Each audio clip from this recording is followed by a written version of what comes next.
যখন জি গত 13 বছর 15 বছর যখন আওয়ামী লীগ শাসন করেছে, তখন কিন্তু ডেমোক্রেটিক পার্টি ক্ষমতায় ছিল। তারা কি হঠাৎ করে শেখ হাসিনাকে চেঞ্জ করতে পেরেছে? সম্ভব না, এটা বললেই হবে না। কিন্তু সরকারি নীতিতে কোনো পরিবর্তন আসতে পারে।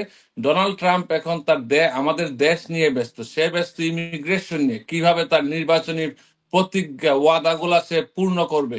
সে প্রথমে, গত কিছুদিন আগে ইন্টারভিউ দেখলাম, সে প্রথমে ইমিগ্রেশন ম্যাস ডিপোর্টেশন করবে, এবং কতটুকু করবে, কতটুকু সম্ভব, এটা আমরা পর্যালোচনা করার চেষ্টা করছি এখন আসলে আদৌ কি সম্ভব কি না। এবং বার্থ রাইট সিটিজেনশিপে ক্যান্সেল করার চেষ্টা করবে, ওইটাও কতটুকু সম্ভব কিনা আমরা পর্যালোচনা করছি। আমরা বিভিন্ন নন প্রফিট অর্গানাইজেশনদের কথা বলছি, এগুলো কিভাবে প্রতিরোধ করা যায়, এবং প্রতিরোধ না করতে হলে কিভাবে একটা সিস্টেমে আসা যায়। কারণ এখন কিন্তু হাউস হাউস, সিনেট এবং সুপ্রিম কোর্ট সব কিন্তু রিপাবলিকানদের দখলে। তারপরেও কিন্তু সবাই কিন্তু রিপাবলিকানদের পক্ষে ভোট দেবে না, কারণ সবাই কিন্তু এখানে অন্ধ না।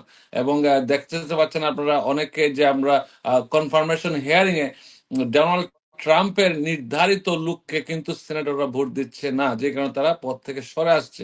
This is the beauty of American politics, this is the beauty of America.